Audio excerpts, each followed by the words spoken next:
హల్లెలూయా! దేవునికి స్తోత్రం. దేవుడైన యేసు ప్రభువారు ఈరోజు మనకు పరిశుద్ధ గ్రంథం నుంచి ఇస్తున్న వాగ్దానము యోబు గ్రంథం 5వ అధ్యాయం 18వ వచనం. ఆయన గాయపరచి గాయమును కట్టును. ఆయన గాయం చేయును, ఆయన చేతులే స్వస్థపరచును. సో, ఈరోజు వాగ్దానం కనుక చూసుకుంటే ఇక్కడ మనం క్లియర్‌గా చూసుకోవచ్చు. ఏంటంటే దేవుడైన యెహోవా వారు మనల్ని అప్పుడప్పుడు గాయపరుస్తారు. ఎందుకని అంటే అప్పుడప్పుడు మనము సెల్ఫ్ రైటియస్‌నెస్ ఎక్కువైపోయో, లేదంటే గర్వం ఎక్కువైపోయో, లేదంటే మనం మితిమీరిపోయిన తప్పులు చేసినప్పుడు దేవుడైన యేసు ప్రభువారు మనల్ని దండిస్తారు. మనల్ని దండించిన తర్వాత మళ్ళీ మనల్ని ఎంతగానో ప్రేమించే మన దేవుడైన యేసు ప్రభువారే మనల్ని మళ్ళీ ఆ గాయాన్ని మాన్పుతారు. అలాగే మనకి ఇదివరకు ఉన్న పొజిషన్ కంటే ఇంకా గొప్ప పొజిషన్‌ని దేవుడైన యేసు ప్రభువారు ఇస్తారు.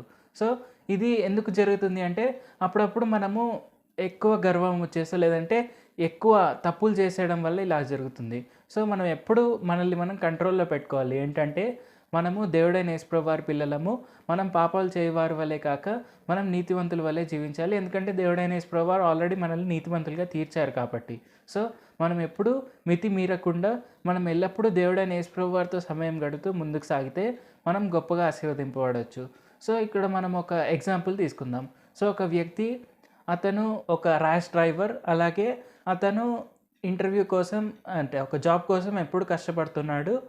అతను ఇంటర్వ్యూలో అనేకమైన ఇంటర్వ్యూలు ఇస్తున్నాడు కానీ జాబ్ రావట్లేదు. సో, అలా ఒక ఇంటర్వ్యూ ఇవ్వడానికి వెళ్తుండగా ఫాస్ట్‌గా వెళ్ళిపోయాడు. ఎందుకంటే లేట్ అవుతున్నాడేమో అనుకోని.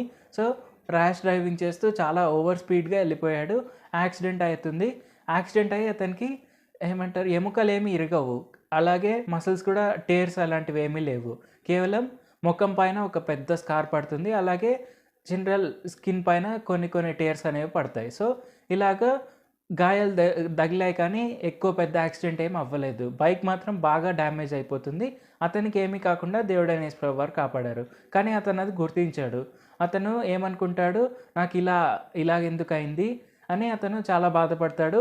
అలాగే తర్వాత ఇంటర్వ్యూలకి వెళ్తాడు. ఏ ఇంటర్వ్యూకి వెళ్ళినా కూడా అతనికి ఐ కాంటాక్ట్ ఇవ్వడానికి ఇంటర్వ్యూయర్స్ ఎప్పుడూ కొద్దిగా డిస్టెన్స్ మెయింటైన్ చేస్తారు. అంటే అతని రెజ్యూమ్ చూసుకుంటున్నా, లేదంటే వాళ్ళతో వాళ్ళు మాట్లాడుకుంటూ క్వెషన్స్ అడగడము, అట్లా ఇతనితో ఐ కాంటాక్ట్ ఇవ్వడం అనేది చాలా తక్కువగా చేసేవారు. ఇతను చాలా కాన్ఫిడెన్స్ అనేది లో అయిపోయి ఇంటర్వ్యూస్ అన్నీ ఫెయిల్ అవుతూ వస్తున్నాడు. అసలు దేవుడు అనేవాడే లేడు అనే పొజిషన్‌కి వచ్చేసాడు. సో, వచ్చేసిన తర్వాత నెక్స్ట్ డే మళ్ళీ ఇంకో ఇంటర్వ్యూకి అటెండ్ అవుతున్నాడు. ఇంటర్వ్యూకి అటెండ్ అవుతూ ఇప్పుడు బుద్ధి వచ్చిన తర్వాత స్లోగా వెళ్తాడు. అంటే ఒక 10:00కి ఇంటర్వ్యూ అంటే 8:00కి అట్లా బయలుదేరడం. అలాగ చేసి స్లోగా వెళ్తున్నాడు. అప్పుడు ఇతని పక్కన ఇంకో ర్యాష్ డ్రైవర్ వెళ్ళాడు. అతనికి ఫాస్ట్‌గా వెళ్ళిపోయి అతనికి ఒక యాక్సిడెంట్ అవుతుంది. అతను బాగా అక్కడ పడిపోయింది. రక్తం పోతోంది. సో, ఇతను ఏం చేస్తాడు, ఫోన్ చేస్తాడు. అంబులెన్స్‌కి ఫోన్ చేసి అంబులెన్స్ వాళ్ళు రాంగానే వాళ్ళొచ్చి చెక్ చేస్తారు.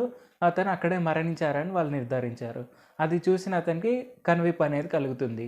ఇలాంటి యాక్సిడెంటే ఇంకా పెద్దదయింది నాకు. నేను ఇంకా వేగంగా వెళ్తాను ఇతనికంటే. నాకు ఇంకా చాలా దారుణంగా దెబ్బలు తగిలి ఉండాలి. కానీ దేవుడు నన్ను కాపాడాడు. నన్ను క్షమించేసేయ్, నువ్వే లేవు అని నేను అన్నాను. ఇలా ఇంకెప్పుడు చేయకుండా ఉండేందుకు సాయం చేయండి అని ఆయన ప్రార్థించుకొని ఆ తర్వాత ఇంటర్వ్యూకెళ్ళాడు. ఆ ఇంటర్వ్యూ సక్సెస్‌ఫుల్‌గా నడిచింది. అతనికి జాబ్ కూడా వచ్చింది. సో, ఇక్కడ మనం చూసుకుంటే ఏమర్థమవుతుంది మనకి, దేవుడైన యేసు ప్రభువారు మనల్ని కాపాడుతూనే ఉన్నారు. ఇప్పుడు అతను ర్యాష్ డ్రైవింగ్ చేస్తున్నాడు కాబట్టే యాక్సిడెంట్ అనేది అతనికయింది. యాక్సిడెంట్ అయిన తర్వాత ఆ ర్యాష్ డ్రైవింగ్ మానేశాడు. తర్వాత ఇంటర్వ్యూ వెళ్తున్నప్పుడు అసలు దేవుడు అనేవాడే లేదు అన్నట్టు అనుకున్నాడు. అప్పుడు అతని కళ్ళ ముందే అలాంటి ఇన్సిడెంట్ అవ్వడం వల్ల అతనికి కనువిప్పు కలిగి అతను సరైన మార్గంలోనికి నడిచాడు. అతని గర్వం అంతా తగ్గిపోయింది.